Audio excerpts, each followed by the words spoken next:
That's creepy. That's very creepy because it could be the same person. That is an Escondido mother after learning the man who approached her 13-year-old daughter may be the same man tied to other disturbing encounters. 10 News reporter Michael Chen reveals the new clue that the girl spotted that could help track down this man. A short walk to school suddenly interrupted by a stranger in a car who pulled up alongside this sidewalk with an offer. Her mother says Emily was just blocks away from Mission Middle School. She's like, "Hi, Mom, I'm very worried." When it happened. And was approached with a guy in a red car and pulled over to the side, then asked her if she knew where was the 78 at. My daughter said no. Janice Garibay says according to Emily, the man was in his 40s or 50s driving a red BMW, and he kept talking. Well, if you show me, I'll give you a ride, and afterwards I'll drop you off when I'm done.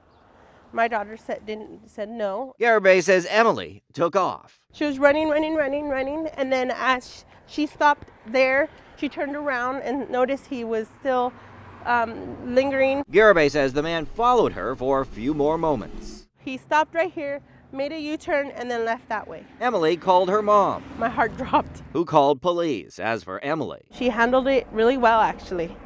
So I'm very proud of her. Emily may not be the only girl approached by the man. In May, police warned us about a man driving a red car blocks away offering a young girl money for directions. The same day, someone saw a teen get into a similar car, but the man let her out after realizing a witness was following him. Oh, wow. When we showed Garibay our story on those incidents, my heart's now beating. A sense of dread. This guy needs to be in jail because seriously, just lurking for kids and it's not right. Michael Chen, 10 News. Brave little girl. Escondido police say they will be looking into a possible connection between these cases, and Emily says the man also had a slight goatee and gray hair. All right, Kim, Brian Shlonsky here in the 10 News Live Center tracking breaking news. This is news we first brought you at 10 News at 5 o'clock. That crash along the 78, a rollover. Let's take you straight to this video from Sky 10. You see there's the car flipped over right there in a ditch. You see they've got, looks like a fire truck there. They also called for an ambulance. You see there are some people, possibly the driver and a passenger on the back of that truck. They're checking them out, making sure they're okay. All of this along the 78. This is right near the San Diego Zoo Safari Park. At this point, you see it looks like traffic is moving through there, and maybe only one lane shut down. People moving pretty slow, though, as you see. There are firefighters and a lot of people right close to the road there on the 78. Got to hope that everyone in that car is okay. Ariel? All right, Brian, thank you. Now to a developing story. 2 gang members are behind bars for killing a mother heading home from Bible study, and police say they are not done making arrests. A stray bullet hit Kathy Kennedy during a shootout in Escondido last week. Police say the shooting was over tagging on the Pepperwood Meadows apartment complex. Well, we think that a rival gang from the other side of town came over to that complex and was tagging, graffiti tags, on the side of the building. And the gang that was in that complex came out to confront them. And rather than fighting them or chasing them off, decided that they would just start shooting randomly at them. And unfortunately, that's when Mrs. Kennedy was driving by.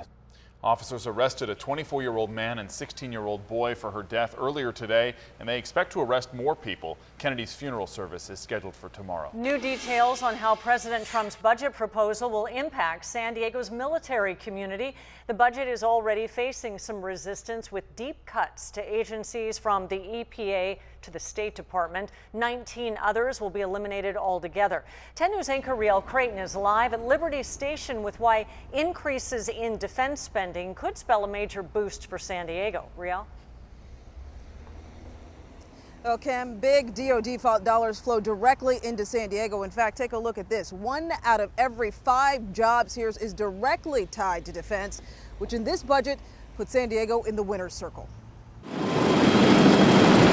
It's the engine of San Diego's economy, the military, tied to more than 300,000 jobs and $23 billion in revenue. The president's vision translated into real numbers means a budget that finds losers almost across the board elsewhere, but the city of San Diego among the very big winners. This is sort of a rising tide would raise all boats in terms of the defense industry. Ward Wilson is a defense contractor with Boeing. The budget proposing a $54 billion increase in defense spending. It's unclear how all of that money would be distributed, but some slated to pay for more warships and fighter jets. On the supply side for Boeing, Wilson says it could mean more F-18 Super Hornets, a jet, by some estimates, worth nearly $100 million. Good for St. Louis, where Boeing is headquartered, but also for San Diego, where their biggest customers are, the United States Navy and the Marine Corps. That's a key piece of the United States aircraft carrier fleet. And if they're going to be enjoying or participating in a budget surplus, I would anticipate us being able to build more Super Hornets for the Navy. The Trump administration Thursday asking for an additional $30 billion for defense to ramp up the fight against ISIS. Well, Immigration and Border Patrol here in San Diego could also see a major increase in dollars in their funding. We're live at Liberty Station tonight. Riel Creighton, 10 News. Will the budget pass? That is the question. Thanks, Riel. Now to a crime alert. The person who killed a man in City Heights is still on the loose tonight, and there's a reward to get him off the streets. Alberto Sanchez was shot and killed 2 years ago at 41st Street and Orange Avenue. Police say someone on a bicycle pulled up next to him and fired several rounds into Sanchez's car. Crime Stoppers is offering a $1,000 reward for help to catch the killer. New details on a pair of Border Patrol drug busts. Agents found 6.5 pounds of meth in the car's trunk. That was last night. The drugs were worth over $20,000. And around 8 o'clock this morning, agents pulled over a Ford Explorer. There, they found 25 pounds of meth hidden in the spare tire. Those drugs were worth about $82,000, and both busts were made in El Centro. Now to a crime alert in Talmadge. Police are looking for 2 men who beat and mugged a man. This happened around midnight. The victim was left with torn clothes and a bloody face. He told police the robbers beat and pistol whipped him, then grabbed his wallet and ran off. That man now in the hospital. All right, Ariel, back in the 10 News Live Center, we have some brand new information about a shooting. I want to take you right to this. This is the suspect in that Hesperia shooting. And this is coming in from our ABC affiliate in the LA area. This man now allegedly linked to more shootings. This is the suspect who shot a sheriff's deputy allegedly this morning. Well, also they're tying him now to 2 shootings on the 210 freeway. This is in Rialto. That was Tuesday. And then another fatal shooting in Highland on Wednesday. This is all coming from a law enforcement source. At this point, we don't yet know this person's name. He was arrested this morning after shooting that deputy in Hesperia at a gas station. There was an intense manhunt trying to find him. That deputy saved after the bullet hit him in a bulletproof vest. But now this new information linking him to possibly 3 more shootings. We'll have to wait and see what comes out of this. Back to you. A lot of information there. Thank you, Brian. Happening now, a meeting to make riding bikes in Pacific Beach safer. The Bike Coalition is meeting at Amplified Ale Works. That's to talk about the intersection right here at Mission Boulevard and Garnett Avenue. It's been rated the 3rd most dangerous intersection for people walking and biking in San Diego. The coalition is inviting everybody to brainstorm how to make it safer.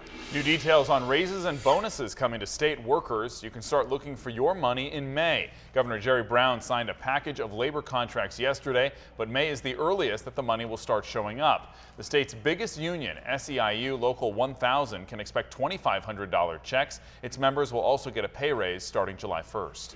This is big news for us. We have followed this story. New at 6 o'clock, the oldest living Pearl Harbor veteran, Ray Chavez, turns 105 years old today, and the San Diegan is getting a pretty special birthday greeting. President Trump sent Mr. Chavez this personalized letter. It thanks the veteran for his service and his sacrifices, describing his story as remarkable and treasured by our nation. And we'd like to join the president in wishing him a very happy birthday.